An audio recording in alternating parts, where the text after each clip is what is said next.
El viento del norte soplaba con una furia que quemaba la piel, como cuchillas heladas que se clavaban en mi cara mientras intentaba mantenerme en pie frente al portón de la casa que alguna vez había ayudado a pagar. Era una noche fría en Toluca, con esa neblina densa que baja de los volcanes y que cala hasta los huesos. Mis botas estaban empapadas de lodo y agua helada. Apenas podía mantenerme firme sobre el empedrado resbaladizo. Llevaba ya más de 10 minutos golpeando con los nudillos la puerta de madera, sintiendo como la sangre bajaba caliente por mi sien derecha. Me había resbalado de los escalones al intentar subir, y la herida seguía abierta, tiñendo de rojo el suéter que me había puesto a toda prisa antes de salir a limpiar la banqueta de hielo y escarcha. La lámpara del zaguán iluminaba apenas, con un resplandor amarillo que hacía la escena todavía más cruel. La luz estaba encendida, pero el acceso negado. Detrás de la cortina pude distinguir claramente la silueta de mi hija Sofía. Mi Sofía, la niña a la que crié solo desde que su madre falleció. Estaba ahí, mirándome con los brazos cruzados. No hizo ademán de abrirme, al contrario, corrió la cortina con calma, como quien cierra los ojos ante un extraño en la calle. Adentro se escuchaban risas, música de televisión, vasos chocando en brindis.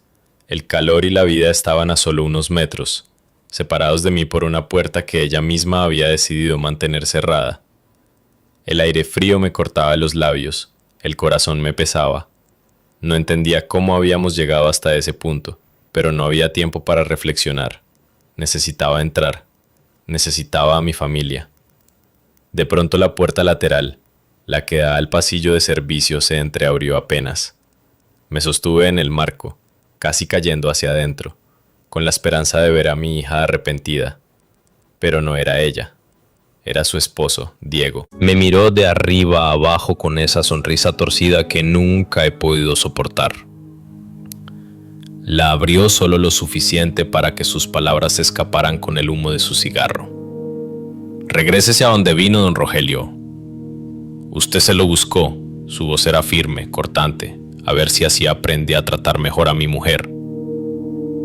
Y antes de que pudiera responder, cerró de golpe dejando solo un eco seco que se mezcló con el silbido del viento. Me quedé tambaleando en la banqueta con la sangre goteando sobre la nieve artificial que la helada había formado en el suelo. No era el rechazo de extraños lo que me destrozaba, era el de mi propia sangre. Traté de aferrarme a la reja para no caer. La rabia me mantenía despierto, pero el frío, la soledad y la vergüenza me estaban derrotando. En ese instante entendí algo brutal. No era un vecino ni un desconocido quien me negaba el refugio. Era mi hija, la niña por la que había trabajado 35 años en la construcción, la que había visto graduarse con orgullo, la misma por la que me partí la espalda cargando varilla bajo el sol. El aire olía a humo de leña de otras casas, a café recién colado, a cenas familiares. Todo eso me era ajeno esa noche. Yo era el desterrado, el excluido, el padre convertido en intruso. Y así bajo la luz amarillenta del foco del zaguán, con el rostro sangrando y los nudillos en carne viva de tanto golpear, me prometí que si lograba resistir esa noche, la historia ya no sería contada por Sofía ni por Diego. Sería yo quien decidiría cómo recordarían todos lo que pasó. Porque esa noche helada en Toluca no era el final, era apenas el inicio de una guerra silenciosa por dignidad y por verdad. Desde que me quedé viudo, mi vida entera giró en torno a Sofía. Yo tenía apenas 35 años cuando un accidente en carretera me la arrebató a su madre. Desde entonces cada día fue una lucha por sacar adelante a mi hija y al mismo tiempo no quebrarme yo mismo.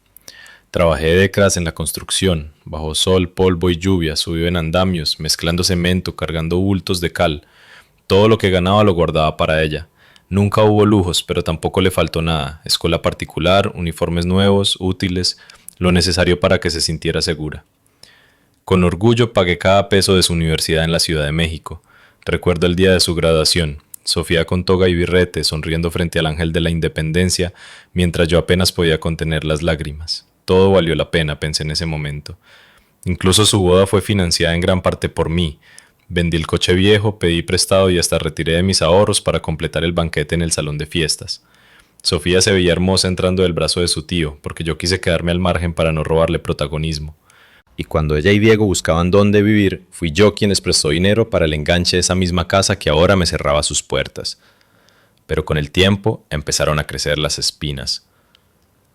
Sofía siempre me reprochó ser demasiado estricto, que nunca le permití salir con amigas hasta tarde, que no la dejaba usar ciertas ropas, que era duro con mis consejos. Y quizá tenía razón. Yo no sabía ser padre suave. Era un obrero que aprendió a golpes que la vida no perdona distracciones. La herida más profunda surgió cuando intenté rehacer mi vida con Teresa, una mujer más joven que conocí en la feria de San José de Toluca. Teresa era alegre, trabajadora, y durante un tiempo me volvió la ilusión de no morir solo. Pero Sofía nunca lo aceptó. Me acusó de egoísta, de ridículo, de andar de viejo enamorado. En cada reunión familiar lanzaba comentarios venenosos. Miren a mi papá, que quiere sentirse de 20, decía mientras todos se reían incómodos. Teresa aguantó un par de años hasta que no pudo más con las burlas y el desprecio de mi propia hija. Una tarde me dijo con lágrimas: tu hija ganó, don Rogelio. Yo no pertenezco aquí. Y se fue. Ahí sentí que Sofía había celebrado una victoria. Desde entonces, su trato se volvió más frío, más distante. Su orgullo se fortalecía con cada humillación pública hacia mí. Recuerdo con dolor aquella Navidad, un mes antes de la helada que casi me cuesta la vida. Estábamos todos reunidos en casa de mi hermano en Metepec. La mesa estaba llena de bacalao, romeritos y ponche caliente. Las luces del árbol iluminaban las paredes y por un momento creí que habría paz. Pero Sofía alzó su copa de vino y con voz fuerte dijo: un brindis por mi papá, que siempre prefirió correr maratones en vez de aprender a ser un buen padre. El silencio se hizo pesado. Yo intenté sonreír, pero las palabras me atravesaron como cuchillo. Diego, con esa sonrisa de burla, añadió: a lo mejor algún día gana una carrera, aunque sea la del más terco de todos. Las carcajadas estallaron y yo con la garganta seca solo asentí. Esa noche al llegar a casa me amarré los tenis y corrí 10 kilómetros en la helada no para entrenar, sino para apagar la vergüenza que retumbaba en mi cabeza. Corría no por deporte, sino por necesidad. El asfalto frío me dolía en las rodillas, el aire helado me cortaba la garganta, pero al menos me devolvía un poco de silencio. Porque dentro de mí, lo único que quedaba era un grito mudo. ¿Cómo podía ser que la niña por la que lo di todo ahora me escupiera en público? Y ese rencor sembrado en años sería el veneno que explotaría a la noche de la tormenta. La tormenta llegó a finales de enero, una de esas noches en que el frío baja de los volcanes como una maldición. Toluca se cubrió con un manto de hielo que crujía bajo los pasos. Yo había pasado buena parte del día paleando la banqueta, tratando de despejar el camino para que nadie resbalara. Los dedos me ardían bajo los guantes viejos, y la espalda me gritaba de cansancio, pero al menos me daba la tranquilidad de sentirme útil. Cuando regresé, agotado, lo primero que encontré fue el seguro corrido en la puerta. Metí la llave, la giré. Nada. Del otro lado, las luces encendidas, la televisión sonando. Golpeé suavemente, luego con más fuerza. Nadie respondía. Me acerqué a la ventana y la vi. Sofía recostada en el sillón, copa de vino en mano, sonriendo con una calma que me heló más que el viento. Toqué la ventana con los nudillos y le grité: ¡Hija, ábreme! ¡Me estoy congelando! Ella me miró directo a los ojos. Levantó la copa como en un brindis y movió los labios con dos palabras que me atravesaron como navaja: quédate afuera. La rabia y el dolor se mezclaron. Golpeé con más fuerza la puerta, pidiendo una explicación, rogando por un gesto de humanidad. Los minutos pasaban y mis botas ya estaban empapadas, la ropa pegada al cuerpo, el frío colándose hasta los huesos. De pronto, el destino jugó su carta más cruel. Al dar un paso atrás, resbalé en el escalón cubierto de hielo. Sentí el crujido de mi cabeza contra la baranda metálica. Un chispazo de dolor me nubló la vista y enseguida noté el calor de la sangre mezclándose con la escarcha. Me levanté, tambaleando, con la visión borrosa. Fue entonces que la puerta se abrió apenas una rendija. La silueta de Diego apareció, con esa mueca arrogante que ya me era familiar. «Tal vez así aprenda humildad, don Rogelio», dijo, casi escupiendo las palabras, y cerró con violencia, dejándome de nuevo en la oscuridad. El mundo giraba, apenas podía mantenerme en pie, cada latido bombeaba más sangre caliente por mi rostro, y cada ráfaga de viento helado me recordaba que podía desplomarme ahí mismo. Tenía dos opciones: arrastrarme hasta la casa del vecino o dejar que la nieve artificial se volviera mi mortaja. Pero algo dentro de mí, más fuerte que el dolor, me empujó a seguir. No era el deseo de venganza todavía, sino el instinto de un hombre que no se resigna a morir como perro en la calle, despreciado por su propia sangre. Avancé tambaleante hasta la esquina, cada paso una batalla. El aire olía a ocote ardiendo, a café caliente que salía de otras casas. Todo eso parecía pertenecer a un mundo al que yo ya no tenía acceso.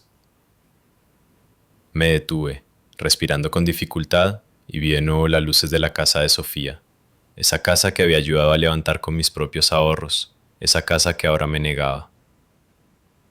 El dolor físico era insoportable, pero nada comparado con la punzada en el corazón. Entendí que esa noche marcaría un antes y un después, que ya no era solo un pleito familiar, sino una fractura irreparable. Y con la frente ensangrentada, los labios partidos y las manos entumidas, me hice una promesa silenciosa.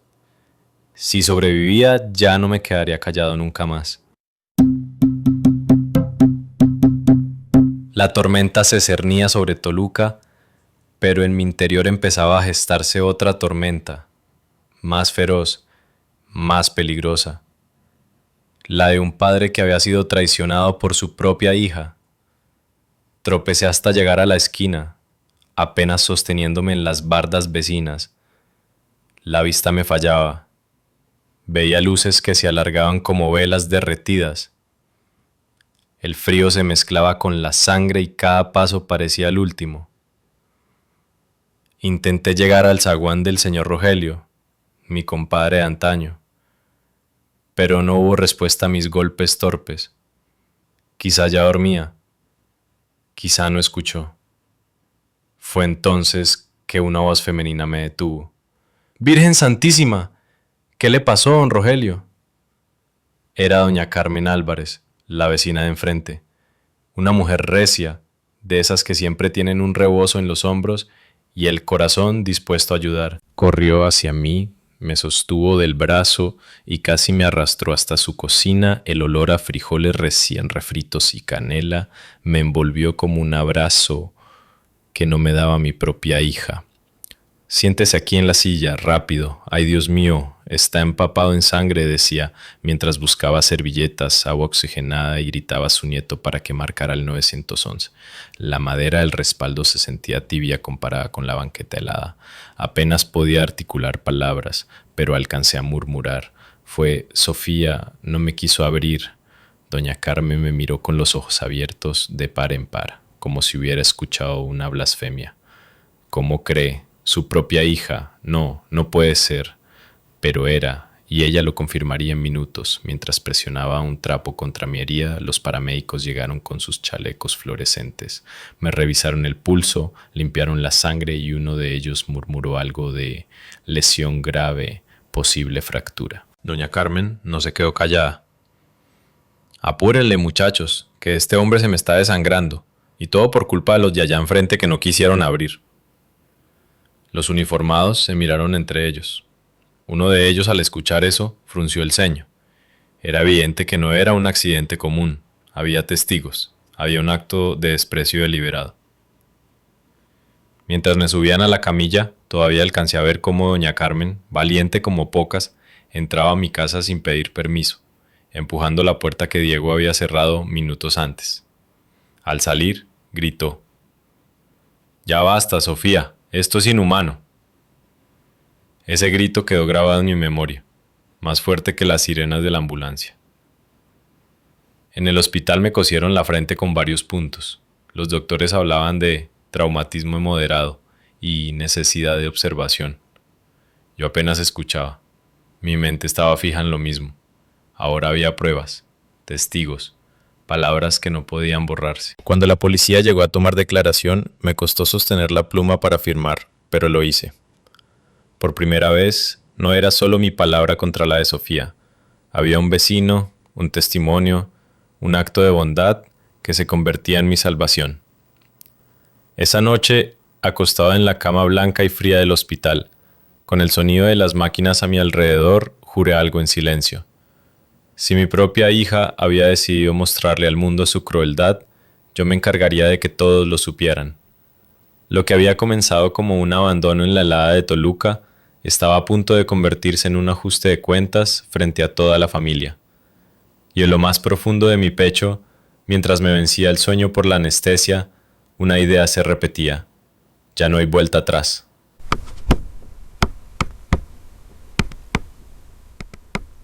Pasaron 3 semanas desde aquella noche en que el frío y la sangre me obligaron a enfrentar la verdad.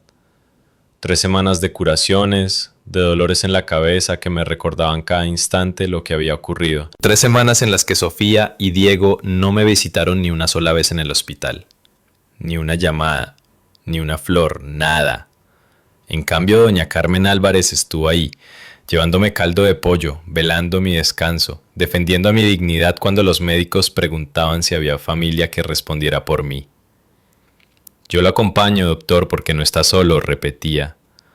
Ese simple gesto significó más que todos los sacrificios que hice durante décadas por una hija que ya no quería ser mi hija. Cuando al fin me dieron de alta, me encontré con la cicatriz aún fresca en la frente, un yeso en el brazo y un vacío en el corazón. Caminé despacio por el pasillo del hospital con una bolsa de plástico en la mano, como si regresara derrotado de una guerra. Pero dentro de mí hervía un plan. «¿Y ahora qué piensa hacer, don Rogelio?», me preguntó doña Carmen mientras me acompañaba de regreso a casa. «No me voy a quedar callado, vecina, no más. Ya es hora de que todos vean lo que Sofía y ese hombre hicieron». En mi mente se gestaba una idea que no era de venganza, sino de justicia. Quería que mi familia, mis hermanos, mis sobrinos, todos los que habían escuchado durante años las burlas de Sofía, supieran la verdad. Quería que dejaran de verme como el viejo terco y vieran quién era en realidad la cruel. Así que con la ayuda de doña Carmen, planeé una cena. Renté un salón en Metepec, modesto pero digno, con mesas largas y manteles blancos. Llamé a cada uno de mis familiares. Les dije que quería una reconciliación, que deseaba hablar con todos. El tono solemne en mi voz bastó para que nadie rechazara la invitación. Mientras tanto, doña Carmen me entregó algo invaluable, una copia de las grabaciones de su cámara de seguridad. Ahí, claramente, se escuchaba la voz de Sofía, esa voz fría y cruel. «Déjenlo afuera, que aprenda respeto». La primera vez que lo escuché, las piernas me temblaron. No era un recuerdo, no era mi palabra, era una prueba irrefutable. Llegó el día. Me presenté al salón con mi yeso, mis cicatrices y mi frente marcada por la herida. Me vestí con una guayabera blanca, planchada con cuidado, porque quería mostrar dignidad, no lástima. La familia llegó entre murmullos. Algunos me saludaban con pena, otros con curiosidad. Sofía y Diego entraron sonrientes, como si todo fuera un juego. Ella con un vestido rojo brillante, él con su chaqueta de cuero. Saludaban, reían, aparentaban ser los dueños de la fiesta. Cuando todos se sentaron y las charolas con mole y arroz fueron servidas, pedí silencio. Bajé las luces y conecté el pequeño proyector que había rentado. En la pantalla blanca apareció la imagen en blanco y negro del zaguán de mi casa aquella noche. Y entonces se escuchó la voz de Sofía. «Déjenlo afuera, que se congele». El salón quedó en silencio sepulcral, Algunos llevaron la mano a la boca, otros negaron con la cabeza incrédulos. Yo me puse de pie, con la frente en alto, y coloqué sobre la mesa mis papeles. El reporte médico, la denuncia, la declaración firmada por doña Carmen. Sofía palideció. Diego intentó romper el silencio con una risa nerviosa. No exagere, don Rogelio, siempre ha sido dramático. Pero nadie lo siguió. Fue mi hermano menor, Rubén, quien golpeó la mesa con fuerza. Esto es una vergüenza, pudieron haberlo matado. El murmullo se volvió un oleaje de reproches, de miradas duras hacia Sofía y Diego. Por primera vez ya no era yo el acusado. Eran ellos quienes cargaban con el peso de la vergüenza. Esa noche comprendí que la verdad, cuando sale a la luz, es más fuerte que cualquier burla. Y que a veces la justicia no viene de los jueces, sino de los ojos de una familia, que finalmente abre los suyos. Pero mientras veía a Sofía hundirse en su propio silencio, entendí que aquella batalla apenas comenzaba.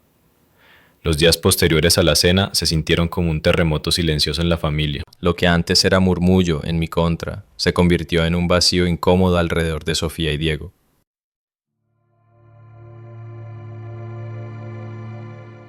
Ya nadie los miraba con la misma admiración.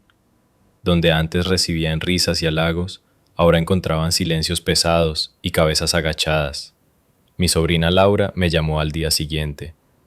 Tío, nunca pensé que Sofía pudiera hacer eso. Me duele, de verdad.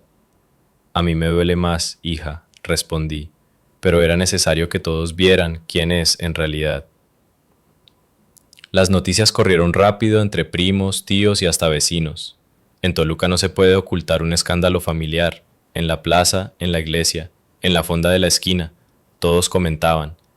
¿Supiste lo que le hizo Sofía a su papá?, decían entre tortillas calientes y tazas de café de olla. La vergüenza no era mía, al fin. Diego, en un intento desesperado, comenzó a justificarse.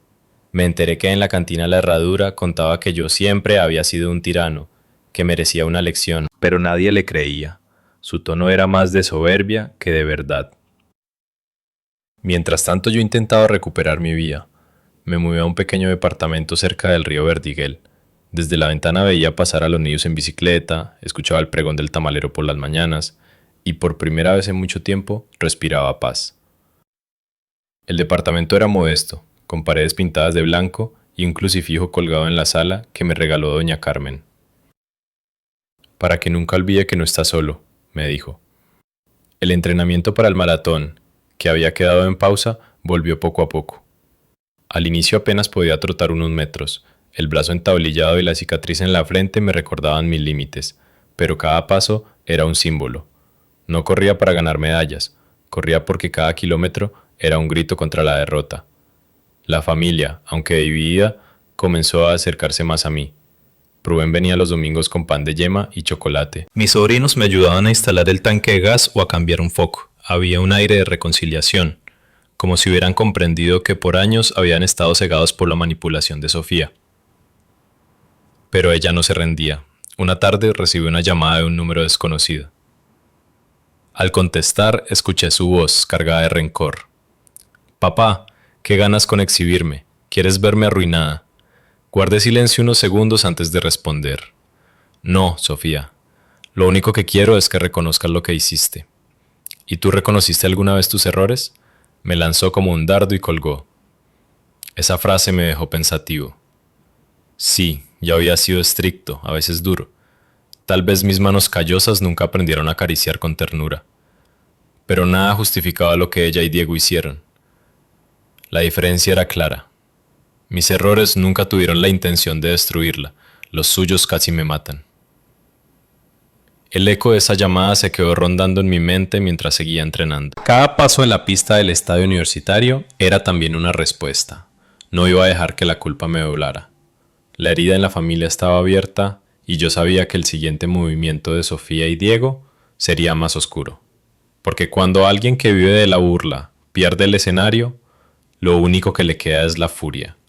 Y esa furia lo presentía. Aún no había mostrado su rostro completo.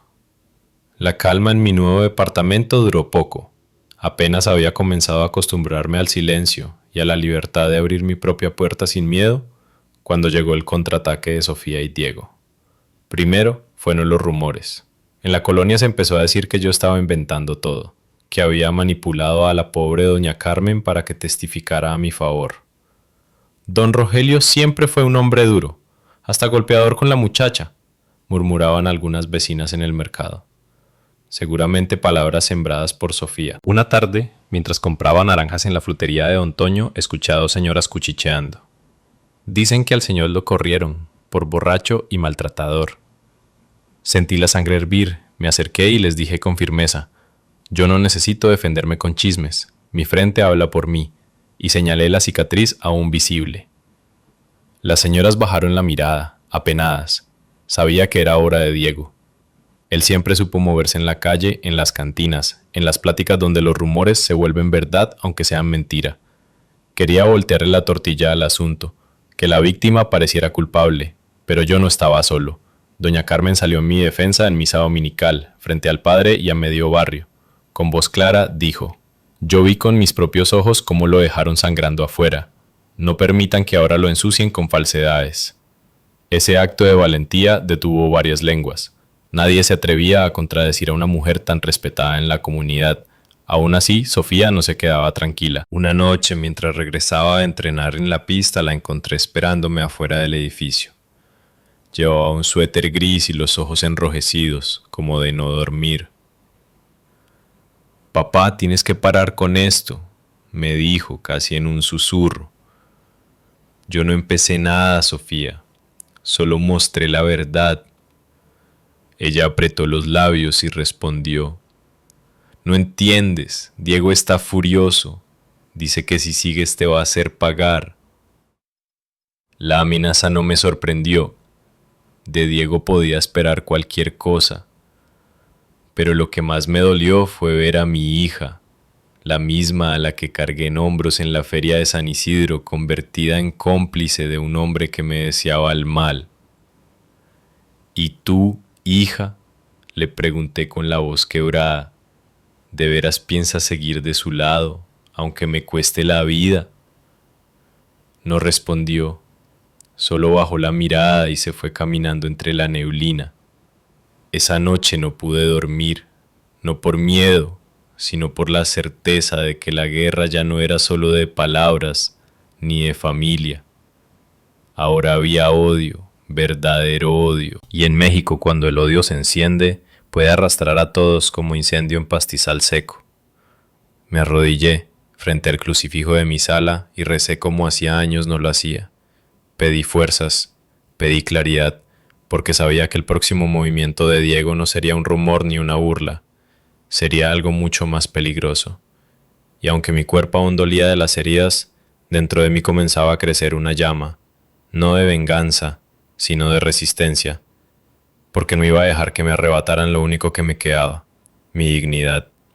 La amenaza de Diego no tardó en tomar forma. Una semana después de aquel encuentro con Sofía en la calle, recibí un citatorio judicial, una demanda por abandono y maltrato psicológico hacia mi propia hija. El papel, frío y oficial, llegó a mis manos como una bofetada. Me quedé sentado en la pequeña mesa de mi departamento, con el citatorio extendido, sin poder creerlo. ¿Cómo podía ser posible que la historia se volteara así de fácil? Yo, que había trabajado día y noche por Sofía, ahora parecía como el villano en documentos con sellos y firmas. Llamé a Rubén, mi hermano. «Hermano, me demandaron». La voz me temblaba. «No puede ser», exclamó él. «¿Y con qué pruebas? Dicen que fui un padre ausente, que la humillé toda la vida, que hasta la corrí de la casa cuando era niña». Rubén golpeó la mesa. «Mentira tras mentira. Tranquilo, Rogelio, no estás solo. Vamos a enfrentarlos». Esa noche no dormí. Recordé cada sacrificio, las veces que rechacé trabajos mejor pagados en otra ciudad para no dejar a Sofía sola, los días en que me rompí la espalda para comprarle los útiles más caros, los zapatos que ella quería, las excursiones escolares que nunca le faltaron, y ahora me acusaba de abandono. La comunidad, al enterarse, se dividió. Algunos pensaban que Sofía exageraba, otros, manipulados por las habladurías de Diego, empezaban a dudar de mí. En la carnicería, un cliente murmuró: «Pues quién sabe, dicen que los hombres de antes eran bien duros». Me giré con calma y le respondí: «Duros sí, pero jamás cruel. Pregúntele a cualquiera que me haya conocido de joven. Doña Carmen fue más lejos. Organizó una junta vecinal en su patio. Reunió a varios vecinos que sabían de mi historia, que me habían visto criar a Sofía solo. Aquí todos sabemos quién es Rogelio, dijo con voz firme. Un hombre trabajador, un padre entregado. No vamos a dejar que unos papeles manchados de mentira lo hundan. Sus palabras me conmovieron. Por primera vez en mucho tiempo, sentí que alguien me defendía con la misma fuerza con la que yo defendía a mi hija tantos años. Mientras tanto, seguí entrenando. Corría al amanecer por las calles de Toluca, con la neblina espesa y el sonido de mis tenis golpeando el asfalto. Cada kilómetro era un recordatorio de que mi resistencia no solo era física. El maratón que se avecinaba se había convertido en símbolo de mi lucha. Aguantar, paso a paso, hasta cruzar la meta. Un día, mientras corría en la pista del estadio universitario, un joven se me acercó. ¿Usted es don Rogelio, el de la colonia Reforma? El mismo, respondí desconfiado. Mi mamá me contó lo que pasó. Yo nada más quería decirle que lo admiro, porque no cualquiera aguanta lo que usted está aguantando. Sus palabras fueron como aire fresco. Me di cuenta de que aunque Diego intentara ensuciar mi nombre, había quienes veían la verdad. El día de la primera audiencia llegó. El juzgado de Toluca olía a humedad y papeles viejos. Sofía estaba ahí, con un vestido sobrio, fingiendo fragilidad. A su lado, Diego la abrazaba como si fuera el protector perfecto. Cuando la juez le pidió hablar, Sofía recitó con lágrimas de cocodrilo. Mi papá siempre fue frío, distante, me hacía sentir menos, y cuando por fin me casé, en lugar de apoyarme me humilló frente a mi esposo. Yo la miraba con el corazón en pedazos. Esa no era la niña que yo había criado. Esa era una mujer consumida por el rencor. Cuando llegó mi turno, respiré hondo y dije: Señora juez, no voy a negar que fui un padre estricto, pero todo lo que hice fue para que mi hija tuviera lo que yo nunca tuve. La cuidé, la alimenté, la eduqué y hasta vendí mi coche para que tuviera una boda digna. Lo único que pido es que se escuche también a quienes me conocen de verdad. Entonces, uno por uno, los vecinos que doña Carmen había reunido pasaron a declarar. Hablaban de cómo me veían llevar a Sofía de la mano a la escuela, de cómo nunca falté a trabajar para que nada le faltara, de cómo siempre la acompañaba a misa los domingos. Las palabras pesaban más que los papeles. La juez tomó nota, seria, sin mostrar emociones, pero yo podía sentir que la balanza comenzaba a moverse. Al salir del juzgado, Diego me lanzó una mirada llena de odio. Esto no se queda así, viejo. Lo miré de frente, con la frente marcada y la dignidad intacta. Ya me quitaste todo lo que podías. Lo único que me queda es la verdad. Y esa, Diego, no la vas a destruir. Esa tarde regresé a mi departamento agotado, pero con el corazón un poco más ligero. La batalla legal apenas empezaba, pero yo ya no era el hombre que sangraba en la banqueta. Ahora era un padre dispuesto a resistir hasta el final, aunque eso significara correr el maratón más duro de mi vida. Porque en el fondo lo sabía. Cada paso que daba en esas calles frías de Toluca era un paso hacia la justicia, y no iba a detenerme hasta cruzar la meta, aunque me costara la última gota de fuerza. La llamada llegó antes del amanecer, cuando el frío todavía mordía y el vapor del café apenas despejaba la mente. «¿El señor Rogelio Salgado?», dijo una voz formal. «Le habla la licenciada Ortega, del Centro de Justicia para las Mujeres en Toluca. Se han otorgado medidas de protección a su favor». Me quedé en silencio con la taza temblando en la mano. «¿Protección contra quién?», pregunté sabiendo la respuesta. «Contra su hija Sofía Salgado y su cónyuge, Diego Rangel. No podrán acercarse a menos de 200 metros, ni contactarlo por ningún medio. También deberán presentarse a terapias psicoeducativas». Colgué y por primera vez en meses respiré hondo. No era una victoria para presumir en la plaza. Era más bien una tablita en medio del naufragio. Aún así se sentía como un rayo de luz abriéndose paso entre la neblina del valle. Ese mismo día acudí a la fiscalía en la calle de Uragua. El edificio olía a café recalentado y papel húmedo. Había pósters contra la violencia familiar pegados sobre paredes descascaradas y una fila de mujeres con ojos cansados. Me senté con la licenciada Ortega. Revisó mi carpeta, el parte médico, la denuncia, la declaración de doña Carmen y la copia del audio de su cámara. Su caso es claro, dijo con un suspiro. Que sea su hija lo vuelve más doloroso, pero también más urgente. Esto no se trata de castigo, don Rogelio. Se trata de que no vuelva a pasar. Salí a la calle con el folder bajo el brazo, más liviano. Caminé hasta la plaza para comer una torta de milanesa con un boing de guayaba, como en los viejos días de obra. Las bancas estaban mojadas por el rocío y el nevado se asomaba, enorme, como un guardián. Aguanta, parecía decirme. Y yo asentí, como si el cerro pudiera escuchar. La noticia corrió inevitable por la familia. Mi hermana Chayo me llamó llorando. Hermano, si necesitas que me quede contigo unos días me voy. No, Chayo, estoy bien. Nada más te pido que reces por nosotros. Rezo, pero también pongo límites, dijo con una firmeza que no le conocía.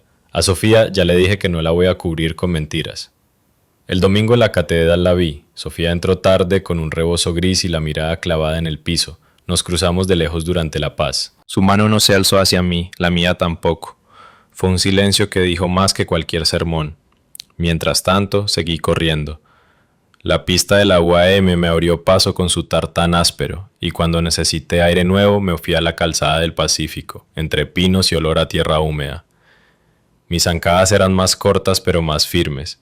El doctor me advirtió: sin prisa, don Rogelio, el cuerpo recuerda, pero también cobra factura. Yo lo sabía. No corría para hacer récord, corría para no convertirme en un hombre atado a su herida. Una tarde Rubén llegó con una bolsa de pan y un chisme envuelto en preocupación. Diego anda diciendo que la orden de protección es puro teatro. Que lo diga, respondí cortando el bolillo. El papel no es teatro, el papel se obedece. No más, cuídate, ese tipo no sabe perder. Lo comprobé 2 días después. Al llegar al edificio encontré debajo de mi puerta un sobre sin remitente. Dentro, una fotografía mía saliendo a correr y un papelito con tinta roja. Las piernas se cansan. Me quedé helado un segundo, luego respiré hondo y marqué a la licenciada Ortega. Es hostigamiento indirecto, mándeme foto del papel y el sobre, documente todo. Si vuelve a ocurrir, pediremos que la medida se endurezca. No hubo miedo, hubo coraje. Llamé al administrador y pedí que revisaran la cámara del pasillo. El velador, un hombre de bigote grueso, me guiñó el ojo. Aquí no entra ni el aire sin que lo veamos, don Rogelio. Si vuelve a pasar, tenemos la hora y la cara. La segunda audiencia al juicio civil llegó con nubarrones. Sofía se presentó con el cabello recogido y un rosario entre las manos. Habló menos, su voz salía sin filo. Diego, en cambio, parecía un gallo fiero. La juez imperturbable escuchó a doña Carmen. Yo lo vi, su señoría, lo daron afuera, sangrando como si fuera un perro. Y no lo digo por chisme, lo digo porque todavía me tiembla el alma de acordarme. La sala se quedó sin aire. La juez tomó nota y pidió respeto. Luego anunció que de forma provisional sostenía las medidas de protección y ordenaba a ambas partes acudir a mediación restaurativa. No es reconciliación obligatoria, aclaró. Es para que cada quien entienda lo que provocó. A la salida, Diego se me acercó unos pasos, lo justo para no violar la distancia. Viejo, tú ganas papeles, yo gano la calle, escupió. A ver quién aguanta más. Lo miré sin parpadear. Aguanta el que no se miente a sí mismo, dije y me fui. Esa noche hice algo que no hacía desde antes del accidente. Preparé pozole en mi departamento. Invité a Rubén, a Chayo y a doña Carmen. En la mesa, entre rábanos, lechuga y orégano, hablamos de todo y de nada. Reímos. Por un momento sentí la casa llena. como cuando Sofía era niña y se dormía con la tele bajita. Me recargué en esa sensación como quien se cubre con una cobija tibia. Cuando los despedí, el pasillo olía a cloro y a lluvia. Cerré con llave, apagué las luces y justo cuando iba a poner la alarma del celular, vibró un mensaje desconocido. Mañana 7 a.m., pista de la UAEM. Te conviene no faltar. No decía quién, no decía para qué. Me quedé mirando la pantalla con el corazón golpeando como tambor. ¿Sería otra trampa de Diego o la pieza que faltaba para terminar de enderezar la historia? Lo supe en el primer rayo de luz del día siguiente, y lo que vi ahí cambió la ruta de mi carrera y de mi vida. El amanecer en Toluca siempre tiene ese aire frío que corta la respiración, pero aquella mañana se sentía distinto. Llegué a la pista de la UAEM con el corazón latiendo más rápido que mis pasos. El mensaje anónimo me había dejado inquieto, pero la curiosidad fue más fuerte que el miedo. La neblina cubría el tartán rojo y apenas se distinguían las siluetas de unos cuantos corredores matutinos. Me puse a trotar despacio, vigilando de reojo, esperando cualquier señal. Entonces la vi. Una mujer mayor, de cabello canoso recogido en chongo, envuelta en un chal azul. Estaba sentada en las gradas mirando hacia mí como si me esperara. «¿Usted es don Rogelio?», preguntó cuando me acerqué. «Sí, señora, ¿la conozco?». «No, pero debería, soy la tía de Diego y necesito hablar con usted». Sentí un escalofrío, dudé si escucharla o dar la media vuelta, pero algo en sus ojos me hizo quedarme. Me senté junto a ella, con el aire helado colándose entre los dos. «Mire, don Rogelio», empezó con voz quebrada, «yo no apruebo lo que mi sobrino le ha hecho. Desde chico fue altanero, orgulloso, y Sofía pues se dejó llevar, pero esto ya se salió de control». «Entonces, ¿por qué está aquí?», le pregunté. Sacó de su bolsa un sobre de manila. Dentro había copias de mensajes impresos, capturas de pantalla. Eran conversaciones de Diego con un amigo. En ellas se jactaba de darle una lección al viejo y presumía que algún día me iba a dejar tirado para que no volviera a correr ni al baño. Me quedé mudo. Era la prueba que siempre había necesitado, la intención deliberada, no solo la indiferencia de Sofía, sino la hazaña de Diego. «¿Por qué me entrega esto?», pregunté con desconfianza. La mujer suspiró, con los ojos vidriosos, porque aunque no lo crea, todavía hay quien respeta la palabra familia, y lo que hicieron con usted no tiene nombre. Yo no puedo permitir que se manche así la sangre de los Rangel». Le agradecí como pude, y ella se marchó lentamente, perdiéndose entre la neblina. Me quedé con el sobre apretado contra el pecho, sintiendo que por fin la verdad tenía dientes. Esa misma tarde me presenté en la fiscalía. La licenciada Ortega revisó los documentos con ceño fruncido. «Esto cambia las cosas», dijo. «No solo muestra negligencia, muestra dolo. Vamos a anexarlo a la carpeta y prepárese porque la próxima audiencia puede ser decisiva». Salí con una mezcla de alivio y nerviosismo. Afuera el tráfico rugía, los vendedores ofrecían tamales y yo sentía que el mundo volvía a moverse a mi favor. Al llegar al departamento, encendí una veladora frente al crucifijo y recé. No pedí venganza, pedí fortaleza. Sabía que el camino aún era largo, pero al menos ya no corría solo. Los días siguientes la tensión aumentó. Diego se enteró de que había pruebas nuevas. Lo vi una tarde a lo lejos en la plaza. Me gritó entre dientes: «Eres un traidor. Te vas a arrepentir de meterte conmigo». No respondí. Solo lo miré con calma, y esa calma pareció enfurecerlo más. Sofía, en cambio, me buscó por teléfono. «Papá». Su voz temblaba. «¿De verdad vas a hundirnos?» «Yo no los hundí, hija. Ustedes cavaron el pozo. Yo solo me negué a quedarme dentro». Hubo un silencio largo y después colgó. Mientras tanto, seguí entrenando. El maratón se acercaba y yo lo veía como un símbolo. Cada kilómetro sería un acto de resistencia. Una forma de decirle al mundo que ni la sangre, ni el hielo, ni las traiciones podían detenerme. En la siguiente audiencia, la juez leyó en voz alta fragmentos de las conversaciones de Diego. El salón se quedó sin aire. Sofía palideció, Diego intentó interrumpir, pero fue callado con firmeza. Lo que aquí se muestra es grave, sentenció la juez, y tendrá consecuencias. Yo, sentado en la banca, sentí que mis cicatrices dejaban de ser una marca de derrota para convertirse en medallas de sobrevivencia. Esa noche, mientras trotaba bajo la llovizna ligera, supe que el verdadero maratón no sería el de las calles de Toluca, sino el de la dignidad. Y yo estaba decidido a cruzar esa meta, aunque fuera con la última gota de aliento.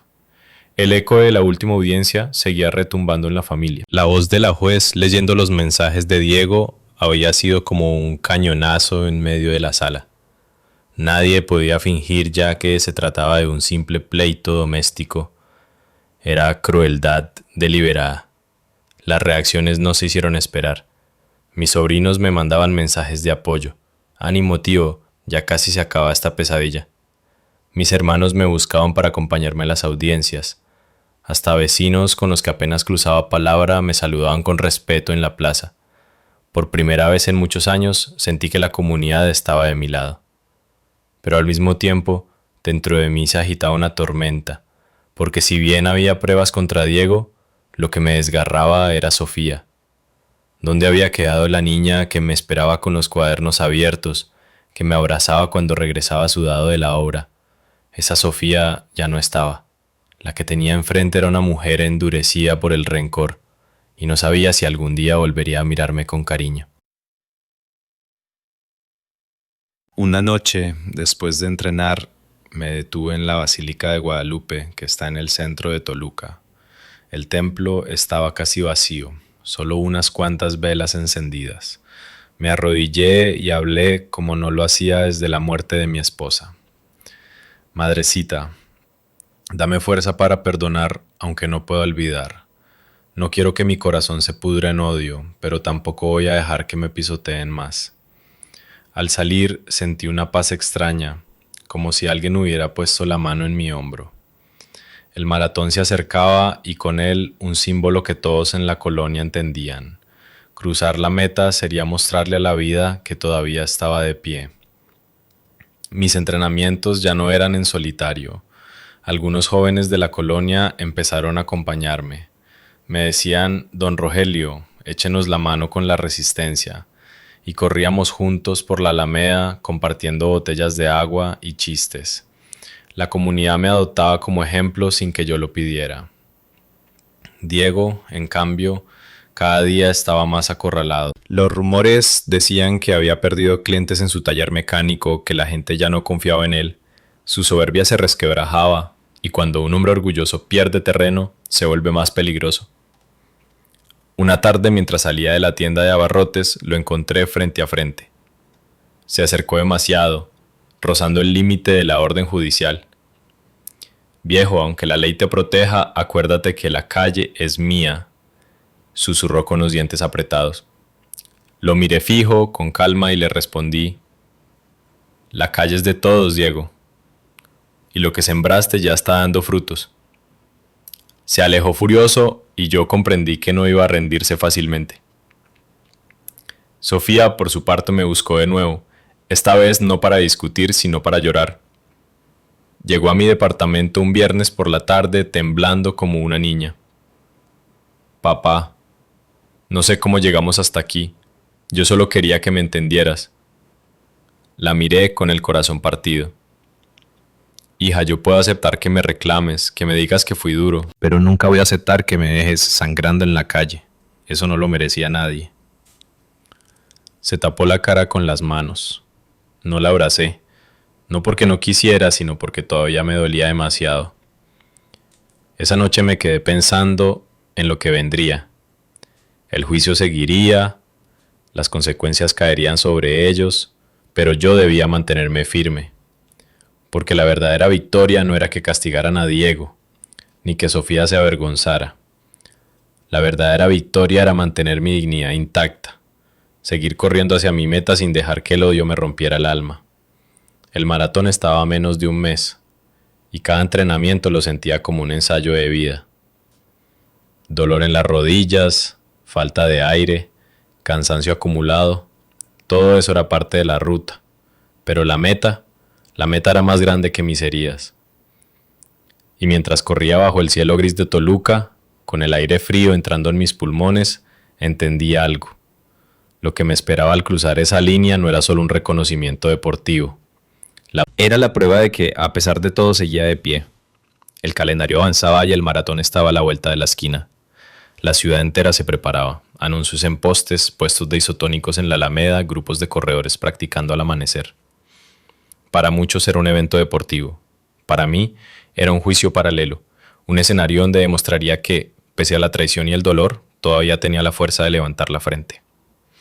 Mis entrenamientos se volvieron rituales. A las 6 de la mañana ya estaba en la calzada del Pacífico, con el frío calándome los huesos, escuchando solo mis pasos y mi respiración.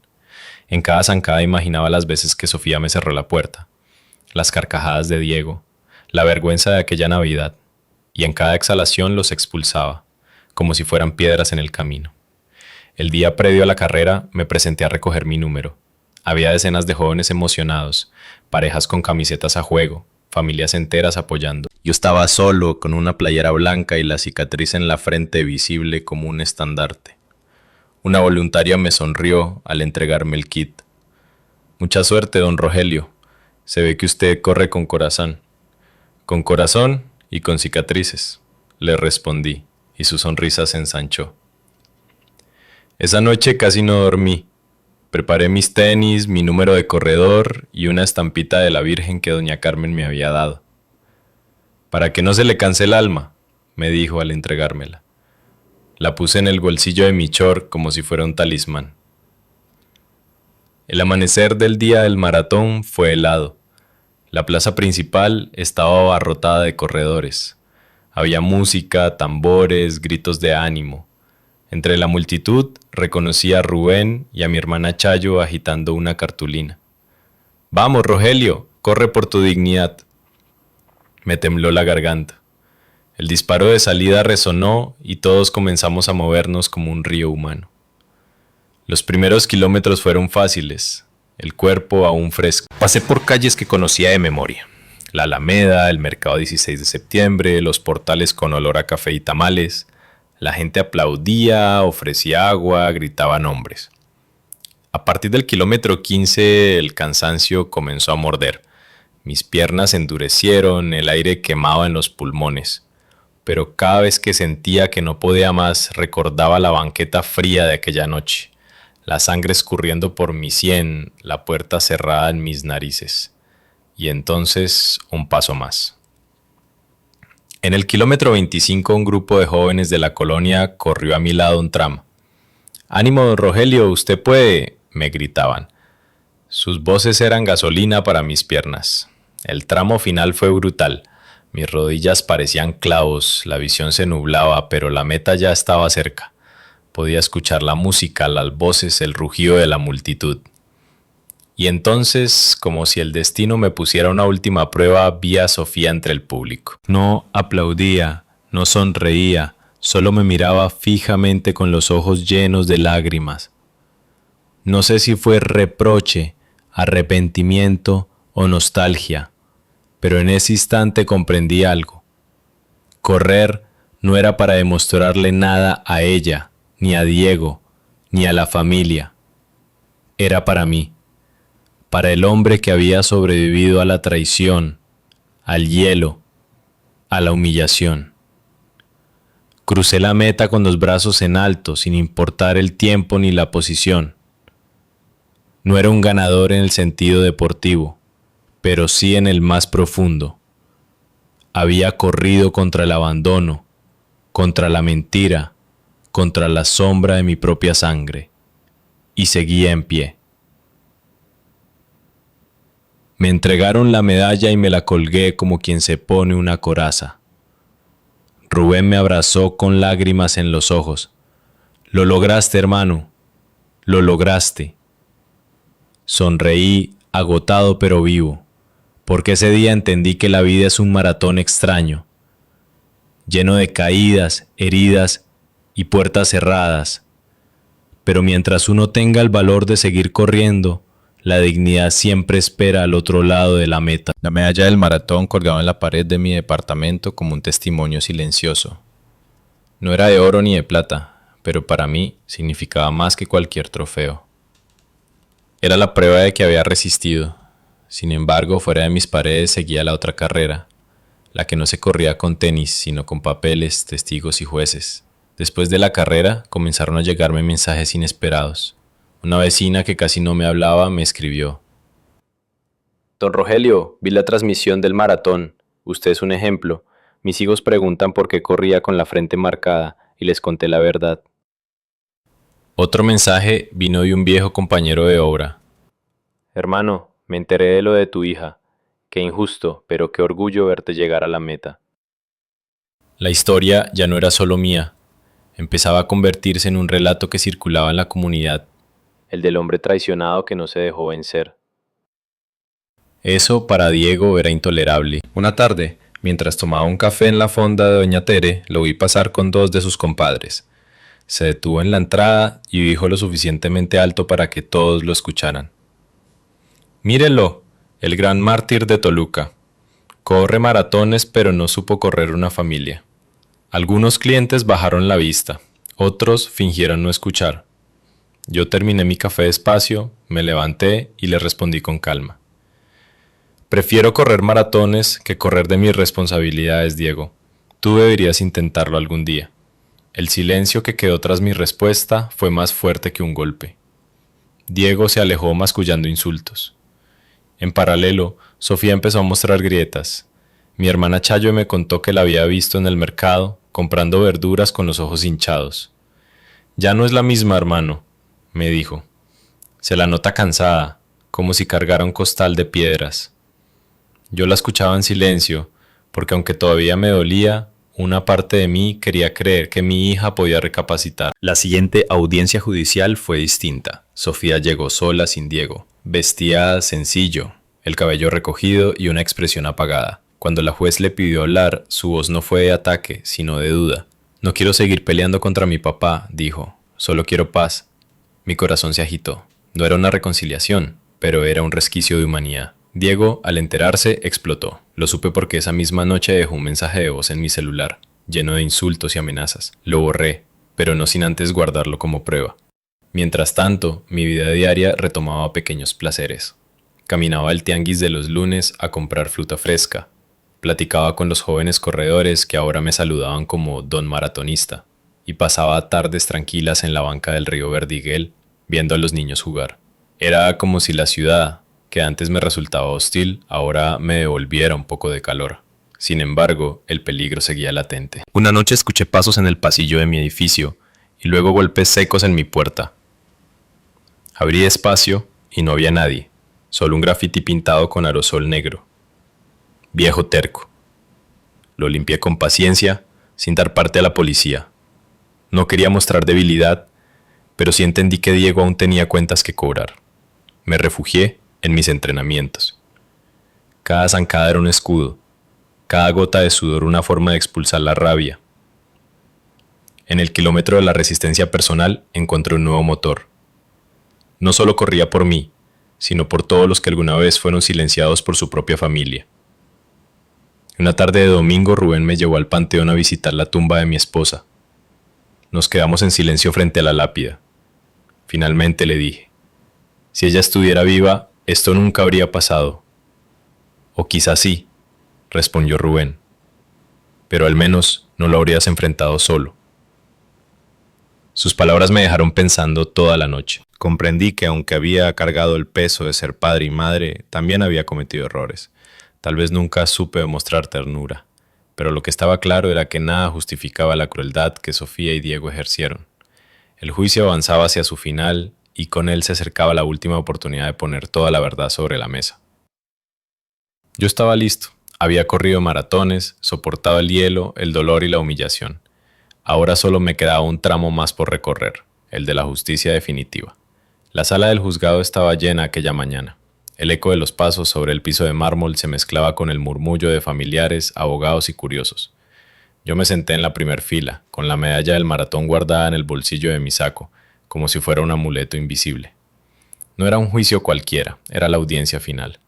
La juez, seria y firme, repasaba los documentos de la carpeta. Había fotos de mis heridas, el parte médico, la declaración de doña Carmen, los mensajes impresos de Diego y el audio de la cámara de seguridad. Todo estaba ahí, desplegado como un espejo que nadie podía romper. Diego entró con el ceño fruncido, el pecho inflado como gallo de pelea. Sofía, en cambio, se veía frágil, con ojeras marcadas y el rostro pálido. No cruzamos miradas, pero sentí en su silencio una grieta, como si las murallas que había levantado empezaran a desmoronarse.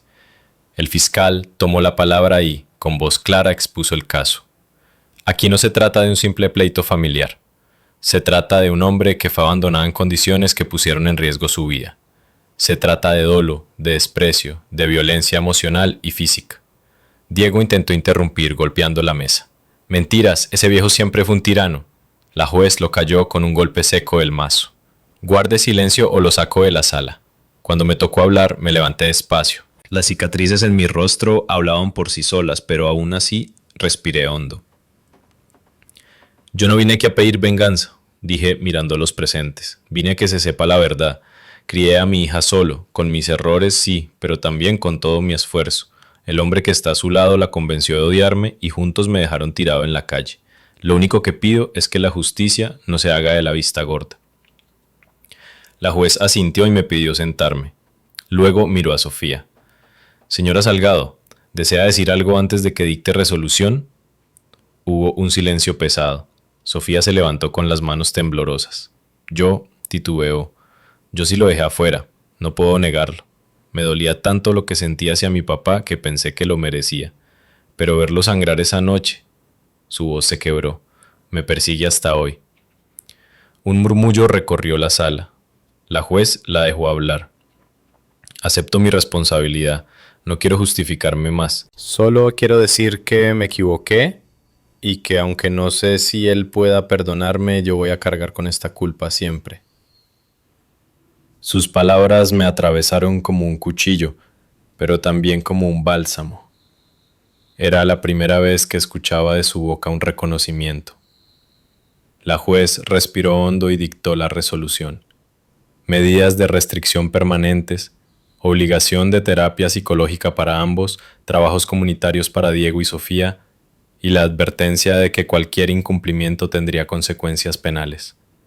No era una condena de cárcel, pero sí un castigo social y legal que marcaría sus vidas. Al salir del juzgado, el aire de Toluca me pareció más liviano. Diego salió furioso, lanzando insultos que ya no me alcanzaban.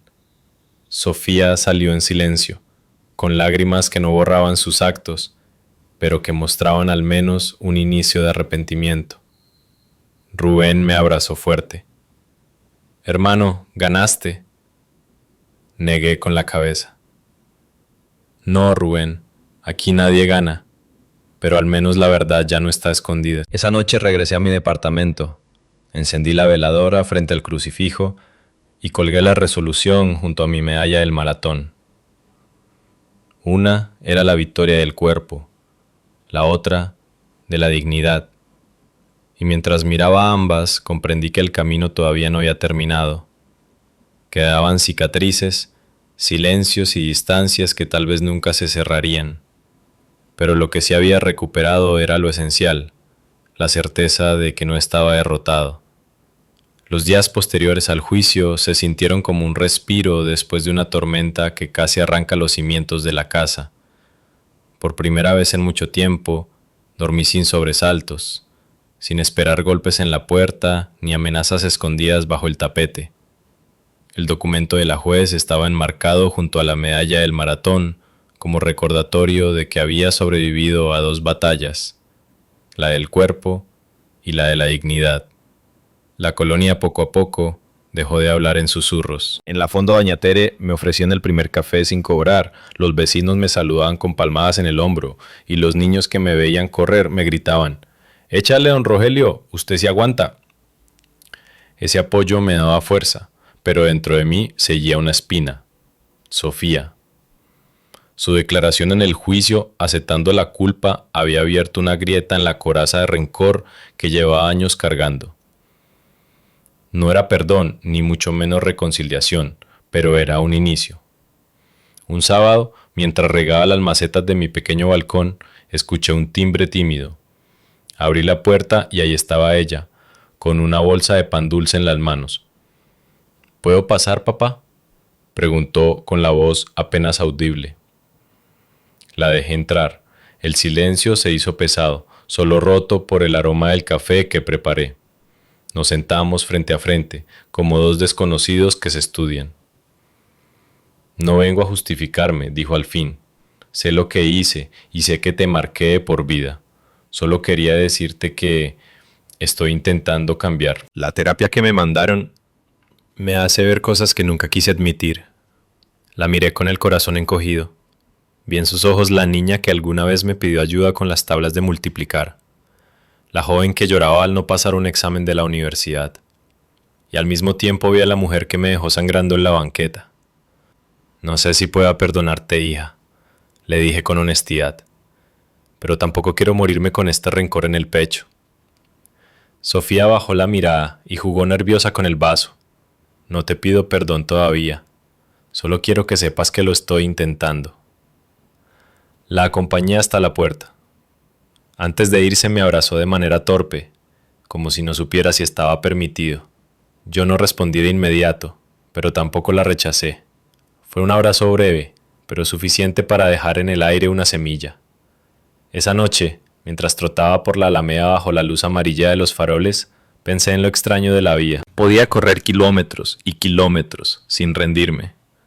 Pero el verdadero esfuerzo estaba en aprender a perdonar, aunque no hubiera olvido. La comunidad me veía como un ejemplo de resistencia, pero yo sabía que mi batalla más íntima no se libraba en los tribunales ni en las calles, sino en mi propio corazón, y en ese campo de batalla, Sofía todavía era un fantasma que necesitaba enfrentar.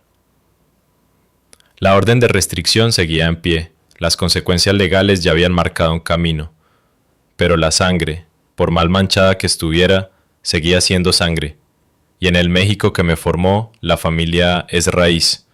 Se puede podar, se puede quebrar, pero nunca se arranca del todo. Me acosté con el cuerpo cansado y la mente inquieta. Sabía que el último tramo de este maratón de vida no sería sobre el asfalto, sino sobre los recuerdos, los silencios y la posibilidad, remota pero real, de una reconciliación. Porque aunque el juicio estaba cerrado, la historia con mi hija todavía tenía páginas por escribirse. La vida después del juicio tomó un ritmo distinto, más sereno. En las mañanas ya no despertaba con la ansiedad de qué mentira inventarían en mi contra, ni con el miedo de encontrar amenazas en mi puerta. El sol de Toluca entraba por la ventana de mi departamento, tibio y claro, y yo lo recibía como quien agradece un nuevo comienzo. La medalla del maratón y la resolución de la juez seguían en la pared, una al lado de la otra. Las veía todos los días, no como trofeos, sino como recordatorios. Sobrevivir no siempre significa vencer, pero siempre significa seguir en pie. Sofía empezó a visitarme de vez en cuando, siempre con timidez, como si cada encuentro fuera un terreno minado. No hablábamos del juicio ni de Diego, a quien ya rara vez mencionaba. Hablábamos de cosas simples. El precio de las tortillas, el clima, los recuerdos de su infancia. A veces se le escapaba una sonrisa cuando evocaba a su madre, y yo aprovechaba esos momentos para pensar que aún había esperanza. Un domingo, mientras caminábamos por la Alameda, Sofía se detuvo frente a un puesto de nieves. Compró 2 de limón, como las que le encantaban de niña, y me extendió una. ¿Te acuerdas cuando me cargabas para alcanzar la vitrina? Claro que me acuerdo, respondí, con un nudo en la garganta. Y me acuerdo que siempre acababas pidiendo otra porque se te derretía la primera. Rió suavemente. Fue la primera risa sincera que le escuchaba en años. No era perdón, no era olvido, pero era un paso. En la colonia, la gente seguía saludándome con respeto. Los jóvenes me pedían consejos de entrenamiento. Los vecinos me buscaban para organizar carreras cortas en la plaza. Me convertí, sin quererlo, en símbolo de resistencia y dignidad. Doña Carmen, siempre atenta, me decía: «Don Rogelio, usted es como esos árboles viejos de encino. Podrán tumbarle ramas, pero nunca las raíces». El tiempo hizo lo suyo. Diego desapareció poco a poco del panorama, arrinconado por la desconfianza que él mismo sembró. Sofía, en cambio, fue encontrando un nuevo rumbo. No sé si la terapia la ayudó o si fue la realidad de haber tocado fondo, pero la vi cambiar. Ya no había burlas, ni soberbia, ni esos ojos de hielo que me cerraron la puerta aquella noche. Yo seguí corriendo. No maratones completos, pero sí lo suficiente para mantener el cuerpo fuerte y el alma despierta.